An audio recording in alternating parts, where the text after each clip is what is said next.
Hasla Record, Jackford Production.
Salitang tanga ay isang taong mabait na inabuso ng iba. Yun ay ikaw na minsan ay hindi nga napasaya. Halos isang balde ng luwa na ang iyong inaksaya. Nang dahil sa pag-iyak sa taong di ka iginalang o tawagin kang mahal, sabihin natin yun na nga lang ang maigaganti nga sa lahat ng iyong binigay. Ramdam mong sobra-sobra na, ngunit ang iyong pag-ibig ay nagpapatuloy pa rin dahil sa siya nga ang nauna. Ngunit di ka niya mahal at yun ang di mo mapuna. Sana sa isang banda ng isip mo'y maunawaan na pagsubok lang ang isang relasyon na may hangganan. Yan ang hindi mo alam kaya hindi ka maligaya. Di mo man lang ba naisip na nagkamali, kaya tayan ang hirap sa nagmamahal sa hindi kilala. Sa halip na pangiti ay bigati ang napala.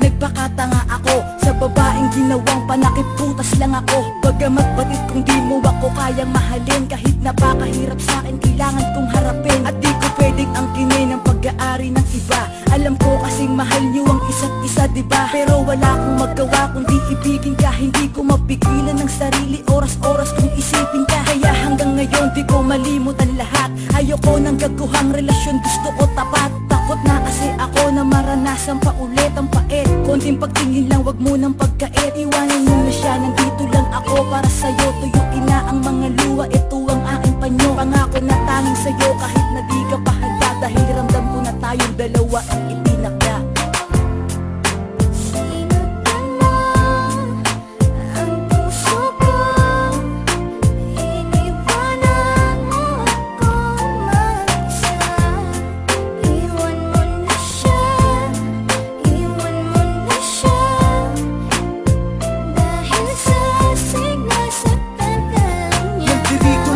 Nakahanda kang tanggapin kapag iniwan ka ng taong di ka kayang mahalin. Nakahanda kong tanggalin lahat ng masamang alaala. Yan ang lagi kong hiling sa bawat babagsak na tala. Na matanggap mo ako kahit na di ako maangas manamit. Pero asahan mong di na muling tatagas pa ang iyong mga luwa sa mata. Pangakong mamahalin kita, may iba ka man ay wala kang maririnig sa aking salita. Basta makita mo lang ang laman ng aking kalooban. Pangako na ikaw lamang talaga at wala akong gagawin na kalokohan. Umasa ka hanggat ako'y may dalalabi pang hininga. Aalagaan kita, di ako mapapagod, di ako magpapahinga. Basta maipadama ko sa iyo kahit sa ganitong paraan. Kahit mahirap basta para sa'yo ako'y makikipagsapalaran.